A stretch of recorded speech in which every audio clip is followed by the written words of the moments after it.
Hey, hey, hey, welcome in. I am Laurence Holmes. This is the House of L podcast. Thank you so much for hanging out, whether you are watching on YouTube or if you're just listening and you're listening on Spotify or on Apple. We are brought to you by Remy Martin. For those of you who are watching on YouTube, you can see the awesome new Chicago limited edition VSOP, the City of Lyrical Legends. I'm one of them legends. I'm not a legend. I'm not, but I do like my Remy Martin. And Remy Martin with ginger beer or ginger ale, solid. Also, Remy Sidecar is great. So, look for that special bottle. Isn't it purty? It's purty. All right. I have now gone to 3 DePaul games in the last 3 weeks. Like when I got back from vacation, I came back and went to go see St. John's. They are really good. Like, say what you want about Rick Pitino, and trust me, there's a lot to say about him, but he still recruits and he still coaches with a passion that a guy in his 70s probably I'm surprised that he still has that level of passion to go out there and coach. That St. John's team is really loaded, and they're going to be a problem for people in the tournament. DePaul is not in the tournament, but I came back to go see them play. Like, I got off the plane and went right to the game, had really good tickets. My brother and my nephew and my great nephew went with me, and we had a wonderful time. I got to catch up with people, talk to Antoine Walker. Shout out to Twan. I gotta get Twan on the podcast. He said he wants to come on. He's just grilling me for the Bears information. He's like, "What do you think?" And it was fun. It was real fun. We used to work together over at Stadium, and obviously, Twan's a Southside legend, so it was good to catch up with him a little bit, and he will be on this pod soon. I'm there watching that game, and DePaul was played it pretty well in the first half of that game, and then they were overwhelmed in the second half by St. John's. Then I was at the Creighton game because the comms department, and specifically the sports comms department at DePaul, was being honored. So I got to be on the court. I should have told you guys about this after it happened, but it was a very cool thing because sometimes I'm in a bubble when it comes to my own class, and I'm not really paying attention to who else is in the university. And it's cool. Adam Rittenberg and I shared an office together. So I know that he still teaches, and he is a great professor. Like, his students are very well taught. But I didn't know that Michelle Steele from ESPN was working there too. And when I went in, I went to go see my department chair right before I went on vacation because I'm teaching in spring quarter. And I was so excited because there's so many people there that I know. And now that Carol Marine is taking a step back from her job, Lisa Parker, who was an investigative reporter for Channel 5 for forever and an anchor there. And I used to work with her when I was sports anchoring over there. On the weekend, she would sometimes anchor news. And then she's just the greatest, man. I love Parker. Parker is, I don't know if people even know this because I've only seen her pull this out at baseball, but she's fluent in Spanish. And so when I would go down to spring training, like, she's also a crazy like White Sox fan. She would be down there and she'd be talking to players.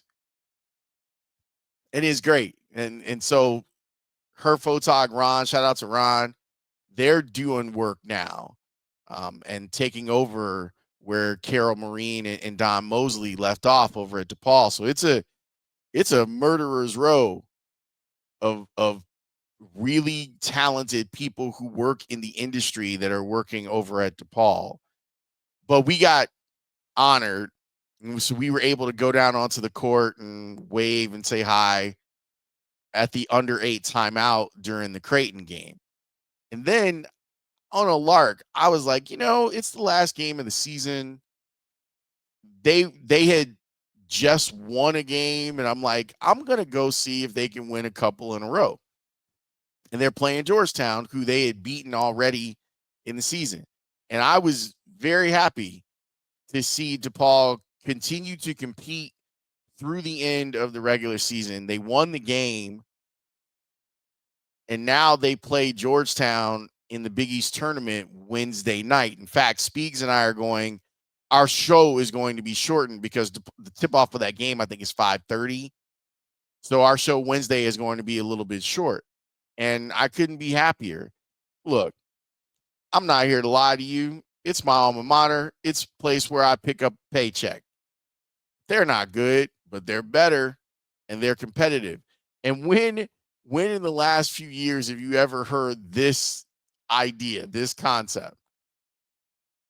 It's difficult to beat a team 3 times in one season.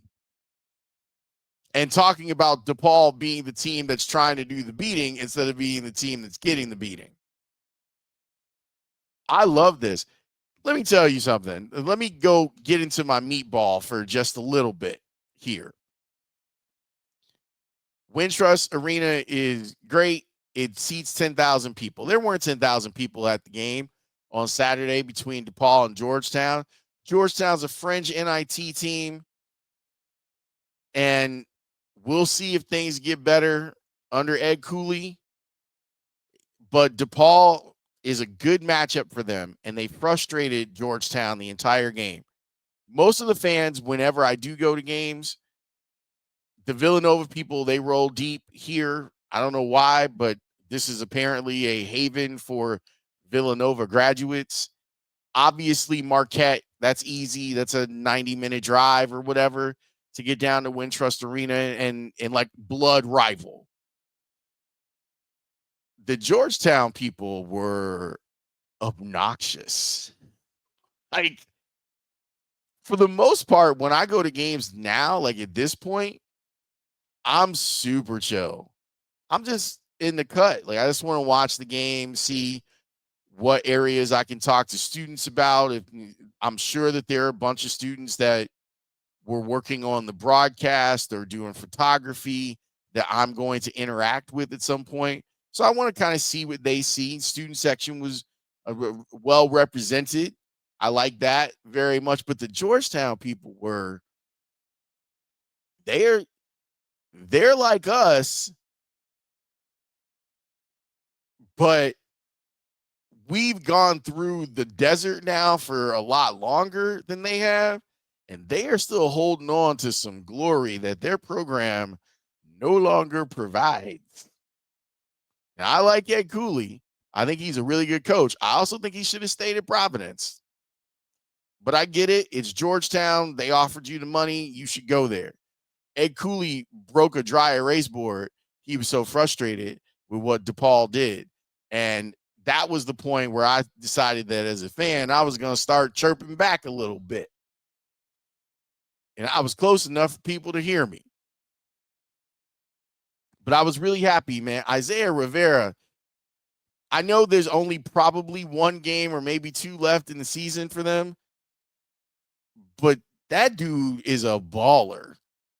So if you're watching the game, you're like, hey, that kid can I shouldn't say kid, he's a grown ass man now between Colorado State and UIC. He's a grown man, but he can ball. He had 21 points, 9 boards, 6 assists. Troy D'Amico, Edison Park, he was really good in the game too. CJ Gunn, who has kind of become like my favorite player of this group, had 17. Chris Holtman's done a nice job.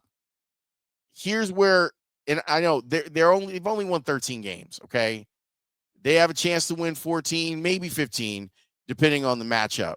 But I gotta tell you, the most important thing for DePaul right now, And what I think Holt has done is put in a floor.